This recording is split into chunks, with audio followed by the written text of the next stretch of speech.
It's fuck, Gaiden. Damn it, man! Okay, last time I talked about the first Fire Emblem game and not fucking Xenoblade 1. The first Fire Emblem game was alright.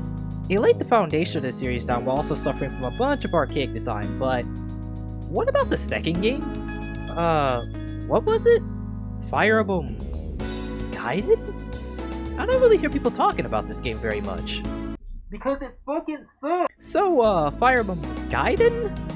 The second installment in this dumbass series. While still containing much of the foundation for the first Fire Emblem, Gaiden decided to take a completely different approach to story and gameplay this time around, because it kinda is just its own little side game that's treated like a main game for some reason.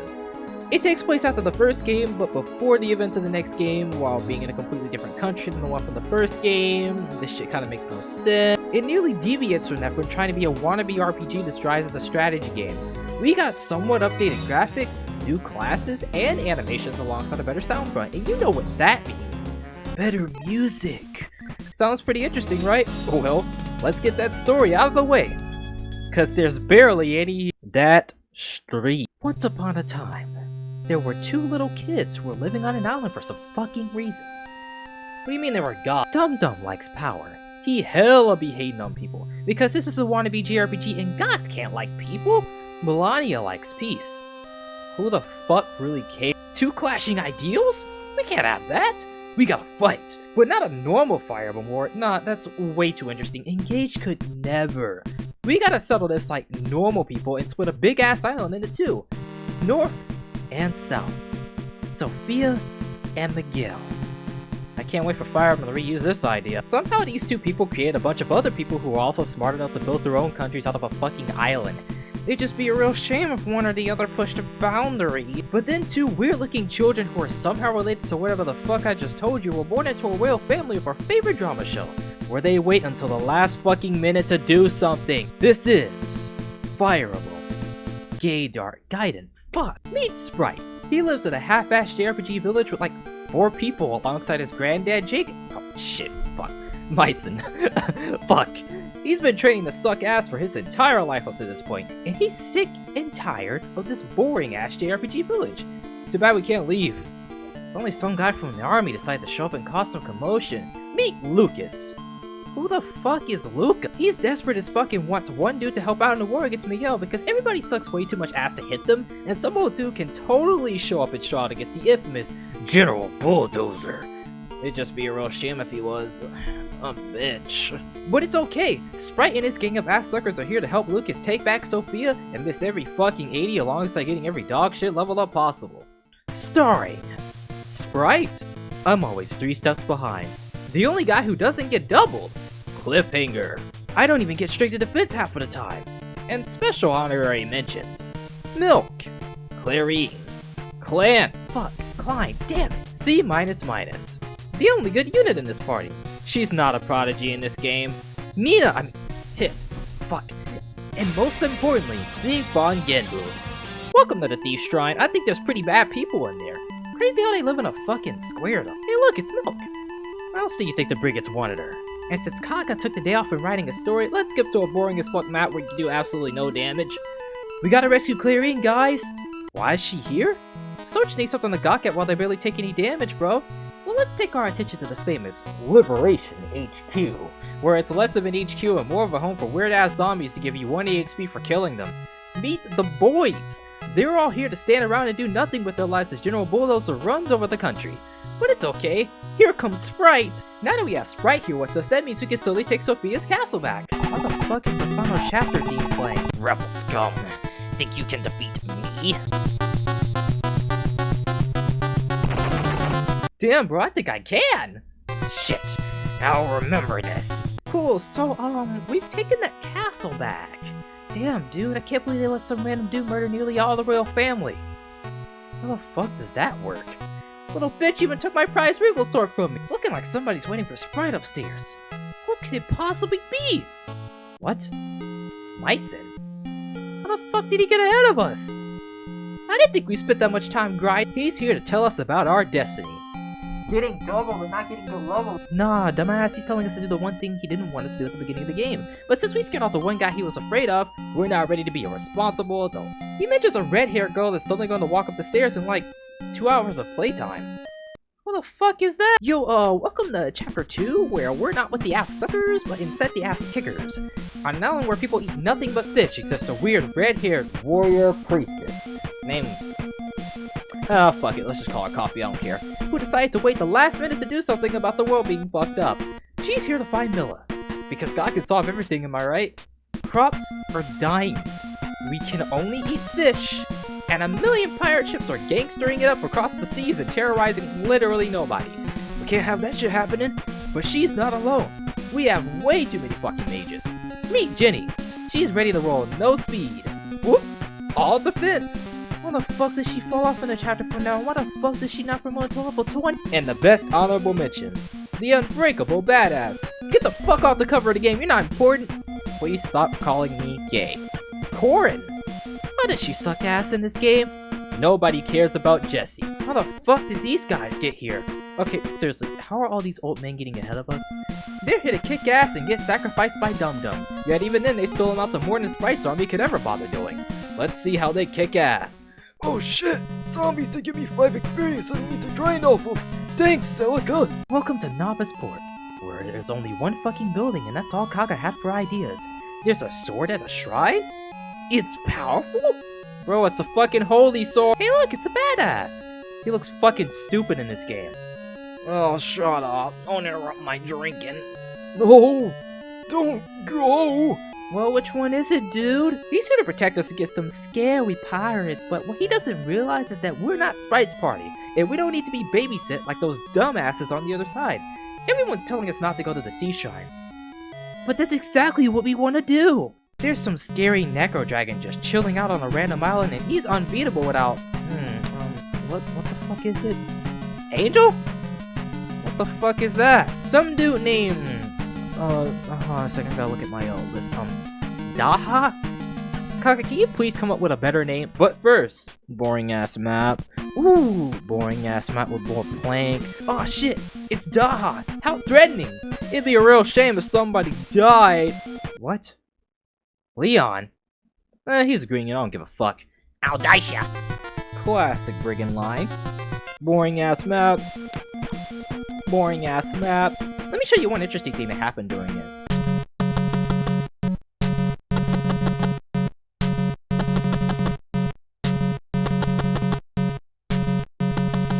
Boring ass. What? Whoa, Kaga, only one unit? I didn't think you ran out of ideas so okay, finally. We're back at the castle. How are all these old people getting ahead of us? Wait, Sprite's upstairs? They somehow know each other?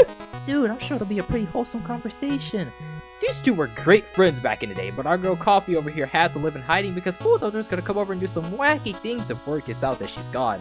Why the fuck would Bulldozer want to kill Coffee? She's just an innocent little cribmeister. Aw, no, Mom and Dad are arguing again. Sprite wants to fight the country of Miguel to protect the people of Sophia, while Coca-Cola wants to settle things peacefully. That bitch is so stupid. If I can be pretty hilarious for a second, Mom's making some pretty cash money points here. But our girl Coffee just really isn't having up the fighting, and from here on out until the end of the game, they go their separate ways, doing their own things that somehow lead to the same place at the end of the game. And to top it all off, there's barely any talking after this point in the game. Aw, no, there's suddenly an earthquake that's preventing us from going to the other side of the world and ruining the main unique mechanic about this boring-ass game. How could this possibly happen? Now that we're going to war on Sprite's side, it's time to set our sights on Bulldozer over there. He's been pulling a Fire Emblem trope, and I'm sick of the fucking running away that's going on. Welcome to Bulldozer's fort. Can you hit anybody in that fort? Oh, fuck. They're here. Kill that chick in the dungeons as an example for humiliating me. Yeah. That'll make him go away. Myson. Is he planning to give Sophia the Roadhouse brats? Damn traitor. Yeah, bitch, this country's mine. Oh, hey, it's Matilda. She almost got herself killed earlier. Not much of a talker, huh? Damn, why did everybody stop talking the moment Chapter 3 happened? Oh, shit, right. P.D.R, I almost forgot about him because he sucks. Hey, welcome to the rice fields, bitch. Little girl who can't get more than 10 speed. Kill those dumbass idiots. They have less speed than you. Oh, shit. It's Dulthea. She's not a prodigy in this game, and you almost definitely kill her while not trying. Damn, that map was easy, Kaga. Maybe you should think about nerfing the warp spell, alright? Okay, Cool. We can't get anywhere unless another person on the other side of the world conveniently opens his floodgate. Wonder how Coffee's doing. Welcome to one of the few maps in the game that feel like a normal Fire Emblem map while also still sucking ass. Katri and Paolo are here for some fucking reason. Because I guess everyone is just too good for them and they need another game to kick people's asses. Oh shit! Bandits! I've seen a lot of those in Akanaya before. They're here to do chip damage and nearly die because Paolo thought it was a good idea to set herself up for failure. Hey, I wonder where Est is. What the fuck's going on in this story again? Oh, right. Milla's temple. Pretty straightforward, huh? What if I wanted to go to a desert and hate my life? Meet Atlas. He makes great games with that brave sword, bro. He wants to get revenge on Goose because he likes him young. We're in the desert where everyone is welcome to walk one fucking tile at a time. Pick a bitch. Any bitch. They both look fucking stupid in this game. I'll pick girl though because she looks less stupid. These maps suck. Welcome to my evil one-tile map where I do nothing but stand in place and watch my soldiers do nothing but summon spam because that's all this game has for ideas. Damn, I hope you're brown. I sure am, bitch. Cool, that map's pretty kinda fucking sucked. I wonder what's inside. Oh hey, it's a weird looking girl. She was Geese's bitch, and now she's my bitch. The life of a mercenary is pretty crazy, huh? He also has two other bitches here. Two girls. Just so that they're girls and their personality ranges from girl. She was locked in here for torturing Milla. And we all know Milla ain't shit. It's looking like Coffee reminds her of something. Background? Lure? She looks like some woman named Capri-san. Turns out that's her mother. I should really stop calling them stupid beverage names. She worked at Milla's temple spreading the word of God when some king walked by and said, "Damn, she looks hot." So he forcibly married her on the spot because consent doesn't exist in Fire Emblem. Tune in the genealogy Holy War where consent gets wacky. Suddenly being the queen of an island was too much for a disciple of God, so she fucking died after Coffee was born. Damn, dude. Fire Emblem really hates parents. But it's okay. Now that we know that we're a royal princess, we'll pull an engage and put a tiara on top of her head, and that suddenly means she's a different unit now. Oh, right, nobody cares about S. Welcome to Chapter 4, where Kaga asks the age-old question of how can I make the player hate their life? Shit is suddenly on right now. Sprite's actually going to war and Celica... Well, she's probably stuck in a forest or something. We gotta take on Miguel on the world's shittiest maps. What pathway do we want to go for today? What? See? That's the jailbreak option. Let's take a trip to Nui Baba's. Welcome. I need a therapist. This is Fear Mountain, where Kaga's worst map design reigns supreme. We got the works, bro. A spell that clears your HP down to 1 that always hit because this game sucks. 2 deaths to cleave off your HP, and every other unit to pick off someone who is too stupid to dodge? Alright, a stupid story. Oh, what could have ever made you come here? Bitch! I need a unit who gets doubled by everything to make a map playable. And by playable, I mean turn it into Chapter 4 Genealogy Holy War, where I do nothing but watch 2 armies slowly kill each other. Pretty fun, bro. Fuck. Can I dodge, bro? Fuck! This is why I'm glad Kaga doesn't make Fire Emblem games anymore. What the fuck is Vestaria Saga? Man, I'm glad that shit was over. What do I get for this? Who the fuck is Tita? Sorry, I don't think Tits and Tatiana are the same thing. It's looking like she was locked up in here as a hostage to send a message to Mr. Genmu here. Cause why the fuck would he rebel when his second girlfriend's life is on the line? Let's take her with us. Oh no, it's the Zekinator. If only we had a pair of... Wait, what the fuck? Is that a woman? None of the women are good here. Guys, turn on the enemy. All is going to plan. So now we arrive at Miguel, but it's looking like the Zekinator just isn't having it with the idea of joining our cause. What if we just show a fucking birthmark on our wrist? That'll prove everything because some guy told him to give his life in service of a can of Sprite. Ooh, hey, what's this over here? Oh shit! Fuck. This map. So while Alm's party's getting fucked up, let's tune in the coffee side. Ooh, water. What the fuck? How the fuck did you get down here? You did not accidentally fall down an area that involves you simply walking to the right. Welcome to the Poison Bog, home to every poison map here that wants to do nothing but bog down the game's already terrible gameplay. Kaga's got the works, bro. How about a map where you're in the poison, and you have to slowly make it to the boss? Genius design, man. Honestly, 10 out of 10. Game of the year 1991. Alright. Where are we going again? We gotta make it to Duma Tower. I don't care about anything that happened on the field maps getting to this point, so let's skip that and get to the juicy part because they were boring as fuck. Hey, what the fuck is this hole doing here? Oh. Oh, shit. Let's have fun walking around in multiple different places of the map with no indication of where to go while also running into enemies that are nearly a fucking joke. Because everything you find on Celica Side is a fucking joke. I've been stuck on this shit for 40 minutes. Let me out. Let me out. Oh my god, a 3-house village. I'm saved. Please, send me out of this place. Oh no. Oh god, no. There's no way out. I gotta go back to that forest, do I?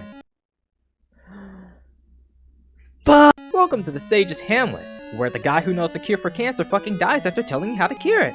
Meet Hark. He tells us of an easily missable sword that lies under the tower. It'd be a real shame if I had to redo the last map because of that. If there's anything I can do, I will lend you my power. Make Alm pretty good, please. No, you stupid bitch. Only Alm. Cause it's fucking hilarious. Yeah, he's just able to magically promote Alm out of nowhere and the game doesn't tell you what's the thing that happens. You just gotta open your Christmas present later, you know. Hey, bitch. You know how you can really help me? Tell me how to get out of this fucking forest. Oh. Oh my god. That took like a fucking hour. I really just want this dumbass game to be over. Oh shit! It's Jedi! It'd be a real shame if I killed one eyeball! Kill critter, huh? I wasn't expecting you to kill it so easily. Yeah, dumbass, you suck! Aw man, he ran away. It'd be real unfortunate if there was some bullshit reason as to why we can't kill him. Welcome to Dum Dum's Tower. Jedi's holding himself up in there. Fight 4 bullshit skirmishes and show up and show out. Damn, dude, can you shut the fuck up about Miller already? Oh, fuck, Sprite! What are you gonna do to him? Yo, have some popcorn. Sit back, relax. This is gonna be fucking hilarious. For me, not for you. But the popcorn tastes great, eat up! Meanwhile, back on Sprite's side. Bro, am I stuck here? Why the fuck can't I move? Infuriating ass map. Infuriating ass map. Hey, let me show you something cool that happened during them.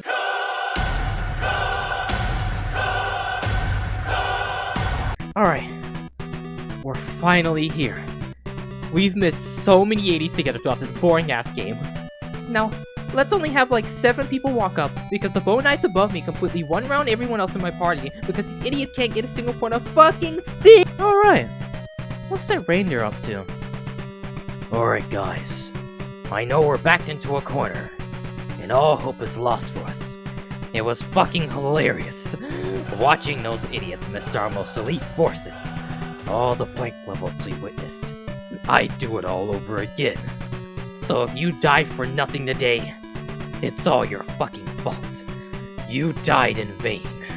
And if I die in vain, my last request will make no goddamn sense. Don't kill those weaklings. They're not worth your time. You'll end up killing yourself with how easy it is to double them. Damn, dude, I don't think we'll be able to get to this. What if I just spam weak ass salute? Wait, what the fuck? They're dread fighters? Haha, I get to double everybody. Oh shit, right. This shit is so fucking funny. Why the fuck are you laughing? Cause you surely must have realized it by now.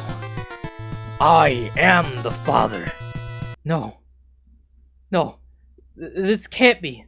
Also, before I die, make sure to get an easily missable sword in Dum Dum's tower before you do the final map. Or you'll do it again like Veteran's dumbass. I am dead. Fuck. I did the unthinkable. I killed my dad! How are these old men always getting ahead of me? Sprite, I know you're confused, so I'm going to confuse you even more. That's your dad you just killed. What? Gods have been trying to get into human affairs, and we can't have this be a JRPG. So he instigated a war in the hopes that 2 kids start fighting against him. What? I don't fucking know, Kaga ran out of ideas. Anyway, I'll join the 12 other characters who can't double on the bench. Oh shit! Oh, hail the green-haired reindeer! Welcome to the underground of Dum Dum's Temple. It's the only place in the game where it feels like I'm walking on a JRPG map while also realizing that the people who made this game are fucking dum-dums. Damn, dude, can we stop copying the same map layout?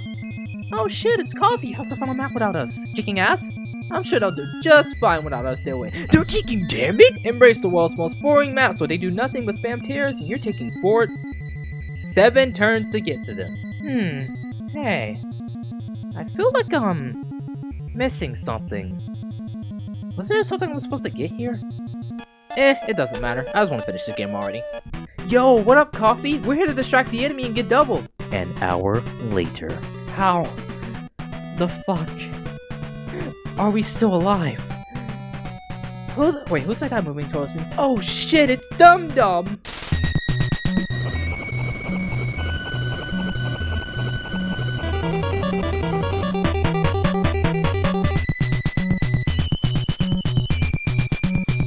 What the fuck is that design? Alright guys, we're getting it down pretty well. So I can stop getting hit by a witch. Hey, veteran. Whoa. Huh? What? Did you forget the falchion?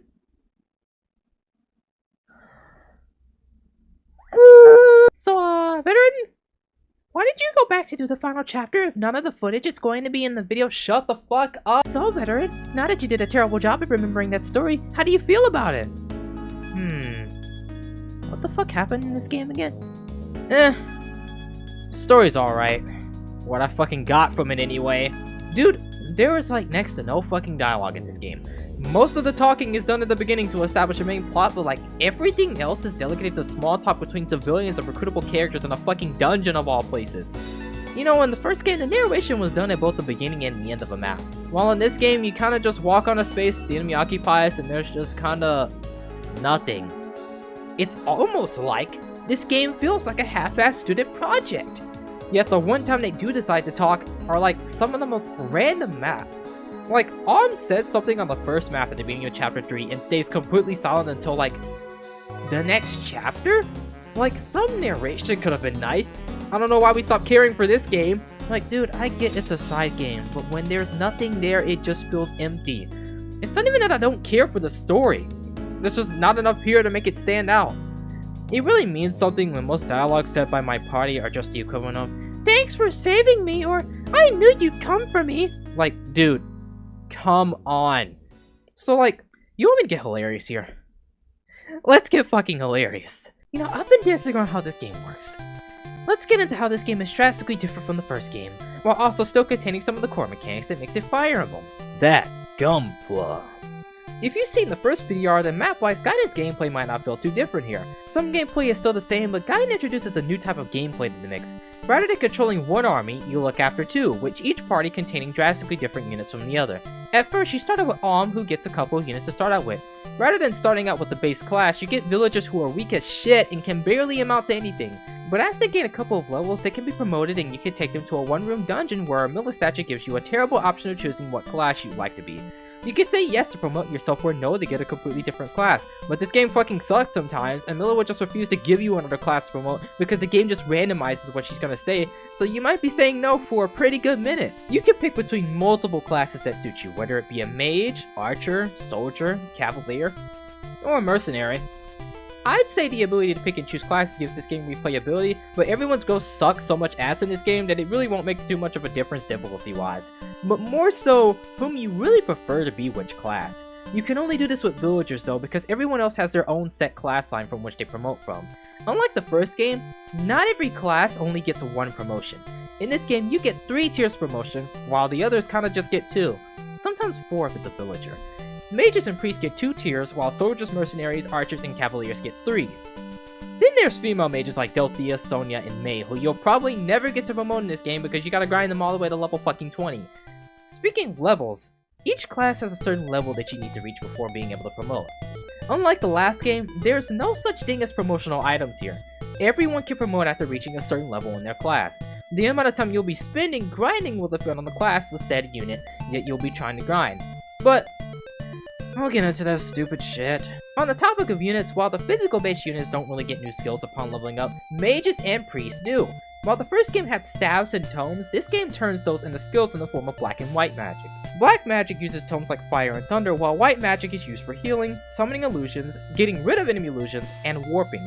Both black and white magic might consume a certain amount of HP to offset the use, which is probably one of the more interesting things about the mages in this game, because it makes you actually want to think about when to use magic while also asking yourself, am I gonna be okay after using this? Mages and priests learn more skills as they level up, but it'll be fucking forever before that happens since grinding takes forever in this game. Alright, fucking Knights get Angel for all their attacks or something. Oh right, did I forget to mention that this game wants to be a wannabe JRPG? While the first game had you progressing from a map-to-map basis, in this game you move Alm and later Celica from place to place on the map where you can engage in an enemy-occupied space and take part in a half-assed designed map. But we'll get to those things later, I promise, dude. You can also visit villages where you get to move where you want in a half-assed village where you get to load like 3 people. Some of these can be recruitable units, while others can give you a little bit of context as to what's going on in the area. But since this game's story is so non-existent, none of that really matters. You also have dungeons you can grind in where you explore one tiny-ass square room. While reaching the end, you can get an enemy encounter. These range from simple pirates to terrorists that have way too much fucking speed. Afterwards, you can promote at a Miller statue like I mentioned earlier, or walk up to a fountain of water where they ask you if you'd like to give a throwing of a certain stat to a character. These can range from almost any stat in the game, and you can choose between any of these at any time. You only get 3 chances though, because that shit will be way too broken. While most of these are just half-assed one-room dungeons, others have another half-assed one-room area behind the Miller room where you can engage in a slightly more difficult battle for a really good weapon. Alright, weapons. A good segue, because I suck ass at that. In the first game, weapons had durability, and you have to make sure that everyone's inventory was in check during each map. In this game, there's no weapon durability, along with no shops or armories either. You get weapons from chests or random enemies, and these can range from shields, rings, or regular weapons. Weapons in this game never really break, and you can swap them around however you like to whoever seems fit to use it. There are also like a few dungeons that feel somewhat explorable, but I really gave up trying to get through those when every other room is a long-ass enemy encounter. But what about that world map again? We got people on it. What's it all about? In Gaiden, we have enemies on the map. Who could have fucking thought? These enemies occupy territories on Valithia? What's this island called again? And your goal is to take all of these places back. Some of these are optional, but you understand what I mean. Once you defeat the boss standing at the end of each map, you can proceed to the next chapter. Rather than one map being a chapter like the first game, this game is like multiple maps equal one chapter. You can move from space to space and visit the aforementioned areas, but there's also enemy encounters on the map too. Move on to an enemy-occupied space and engage in a potentially half-assed map where you play downgraded FE1. After you finish that map, you move on to the next area. After chapter 2, the enemy kinda gains this thing called a conscience.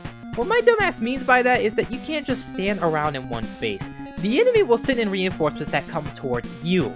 You never really get overwhelmed with them, but you can use these to grind or hate your life fighting through them. But regardless of what you do with them, it makes you methodically think about where you're moving and when you're moving. Say for instance if the enemy was moving towards you on the map. You can rest for a couple of turns and wait for them to move, or you can just like not care like my funny ass. If you run into them, you get to move first. If they attack you, they get to move first. And sometimes you can end up in some pretty tricky situations if they get to move first because there's no such thing as a battle preparations in this game. But since all your inventory and character management is done on the world map, there isn't really a need for one in Gaiden. Back onto the topic of skirmishes, there's also some areas on the map where you'll just kinda get into a skirmish and an enemy's not even there. These maps generally feature terrors, and they're boring as fuck. So that was pretty much most of the unique ideas that this game has that I can think of at the moment. This game definitely offers more mechanically compared to the first game, but if you know a little bit about us paid actors at the Emblem Stash Incorporated, you probably know that I've been bouncing around the fact that I fucking hate this game with a passion. So let's talk about what I hate about this game. There's only 3 Fire Emblem games that I do not like, and they are all from this era of Fire Emblem. While the gameplay mechanics in this game are pretty unique for its time, just like the first game, these really do not hold up well. But here's the thing. While the first game can't help being pretty archaic just for being the first game, Gaiden takes these issues to a whole new fucking level. If you remember the first P.D.R, you may have seen me mention my belief that mechanically complex game design doesn't automatically make it good just for the fact that it's complex design. Yeah, it might be good on paper, but without the proper execution, any good idea can fall flat. I should know because I was a fucking game developer 6 years ago, and it sucks so much because this had the fundamentals to be a good game. Being able to move around on a map and talk to people like it's Shining Force or something? Why did I mention that? I've never played that game. Controlling 2 main characters' parties at once? Having multiple classes alongside multiple tiers of classes? Something more than a one-room dungeon? An actual world that doesn't feel empty because there's barely any talking? You know the thing how I said about this game's story is okay but feels mainly non-existent? Maybe it wouldn't feel so empty if the fucking game had this thing called, I don't know, talking, narration. It's the one thing that existed in the first game but is largely inconsistent in this game. Because of that, the entire game feels empty when it comes to its world. Let's get started with that fucking map design. The fucking map design is terrible. What the fuck happened here? Gaiden probably has some of the worst map design in the entire series. They're so uninspired and bland. The foundation was so great in the first game. Far from perfect, yeah, but it's better than just this stupid shit. Most maps in this game feel like they just made a square and said, let's put a row of units in front of you and just call it a day. I liked how maps in the first game felt like I was fighting on an actual area of land in a country rather than just a half-ass square. Much less when they reuse some maps and it's the same nearly identical experience. Yet when it's not a fucking square, and the closest thing to a normal Fire Emblem map, it's like they fucked with enemy placement and didn't make it unique at all. In the first game, they were spread all across the map, and in this game, there's only a few that barely come close to doing that. They'll have one map where there's a cluster of units in front of you, then there's like one whole unit on the side of the map. Why? The unit isn't strong or anything, they're just like to work, I guess. You wanna talk shitty maps? I got a couple. Nuibaba's Abode is a close pick, but let's just put that off for later. Let's start off with any map where you're surrounded by forest. Why? Because they can't hit anything and this game's RNG fucking sucks. What's that? Use mages? They can't fucking hit anything! God forbid if it's a Dread Fighter who already has resistance. Let's talk about those desert maps. I love how everybody moves like 2 spaces at a time, including the mages who I thought could move in the desert, but I guess it's just not an idea they thought of yet. I love it when witches exist, because I can't cheese and get rid of them like I can with the terrorists, so they just kind of overwhelm me. Not only that, but they could just warp next to my fucking useless barons and fuck them up. And I really love how any map with those summoners are just so fun, because they just pile out the map with a constant terror spamming. Like, they're not even a threat, dude. They just exist. The first time they did it on Celica's side, it was unique because it was a surprise. You see one unit and think, shit bro, this will be easy. What's the threat? Then you see all the zombies he summons and the challenge of the map is fighting your way to the boss while also making sure that your mages are topped off.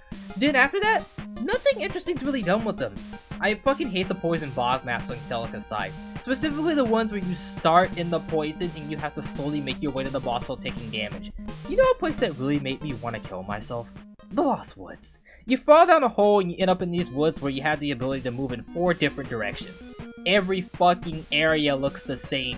You're not given an indicator or hint on how to get to a certain place or where to really go. You wander around in circles until the game sends a skirmish your way, or they'll finally let you out. And don't fucking tell me to pay attention to one fucking tile change like it's supposed to mean something. Oh yeah, one tree tile disappeared. So helpful. I like how when you find a hidden sage village, none of them give you any hints on how to get out of there. Yeah, you get the hint on when to attack Jeddah, and Alm gets a promotion that makes him good for some reason, but Harp just says, oh yeah, the way's out ahead. That's pretty much it. Fucking where? Where is ahead? I was stuck in this place for a fucking hour, wandering about in the same direction over and over again. I'm sorry, what's that? There's a guide? Stop being reasonable.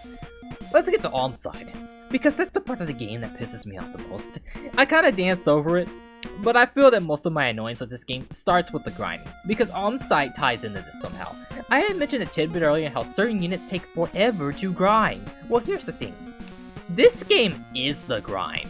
Well, yeah, you can play through this game just fine without the excessive grinding I did. I just wanted to have everyone near their 3rd tier classes so I wouldn't have to backtrack to a shrine and make this boring ass game longer. You know, reduce the repetitiveness. Take a certain unit. A mage, Pegasus Knight, what have you. These guys don't promote until like level 13 or around that point. Okay, that's cool. But I want to address just how fucking long that shit takes. I played this game on easy mode, where it doesn't affect difficulty in the slightest, but your EXP is double, so why the fuck is it called easy? Let's say you took out a bandit or something. You get like 50 EXP in easy and like 25 in normal. It doesn't seem that bad, right? Well, the more levels you get, the less experience a unit gets. Imagine by the time that those mages get to level 10 or so, you're getting like 8 experience for that. That's like 4 in normal. You're grinding off of 4 EXP just to promote. And don't sit back and tell me about that bonus experience shit, because it barely amounts to anything when you only get like 1 or 2 bonus experience for each encounter you didn't kill. Need a realization? Go into a dungeon, do a skirmish, and walk backwards and rinse and repeat the cycle. You could say, well, you're getting over leveled, which is fair. If you got too over leveled, then the game would be easy, right? But I'm gonna have to shoot that point down when like nearly everyone's growths in this game are so low that level ups kinda don't really matter. So what the fuck is the point in grinding? All that work just to promote, and it doesn't even feel that satisfying to grind these idiots up to the level you want them to be. That power level shit you see on the world map means fucking nothing. So, again, that begs the question, what's the point? For what? To get to the next class so you can barely amount to anything? Let me ask you something. Have you ever played this thing called an RPG? JRPGs are getting fancy. When characters level up, they're supposed to get better. Struggling with a boss? Gain some levels and come back. The reward for getting a level is that you get stronger, but because growths are so fucking low for the units in this game, you lose out on that satisfaction. It doesn't feel like most of them get better, it just feels like, oh, 1 point of luck. Cool, I guess. To prove my point, let's look at Alm's party since they struggle to amount to anything compared to Celica's. Let's look at Python. I love how he's a level 8 bow knight and still has 9 speed. What's that? He's got a lot of strict? Who the fuck cares? He can't hit anything. I love how Robin is a level 8 sage and can't even amount to 10 damage on most enemy units at the end of the game. Luthier? Same thing. These two idiots just ended up being my heal bots. I barely ever had them attack anything, because every single time I did, I just got disappointed. Another one? Soka's a level 18 saint and she can't even imagine the lifestyle having more than 10 speed. The Prodigy Mage? She can't fucking double anything, so who cares? All that grinding I did was a fucking waste of time. Even on Celica's site this applies, but here's the fucking hilarious thing, man. Celica's side is full of nothing but mages, and you go up against units that barely know what resistance is. You have a bunch of dread fighters that just make a mockery out of most of her maps, 3 Pegasus Knights that you can just triangle attack spam everything with, and demolish every terror with. You get so many things going for you on her side. Then there's Alm's side. You're going up against units who know what defense is. A lot of them probably double you. The moment you see a mage, you're getting fucked up. You don't even get that many weapons to use compared to Celica's side. At this point, I should have utilized a traitor because these guys suck! It really means something when Claire and Matilda are like the 2 best units on my side, because their level ups don't feel like a fucking blank level up. You know what? I'm really curious. Let's take a closer look at their growths.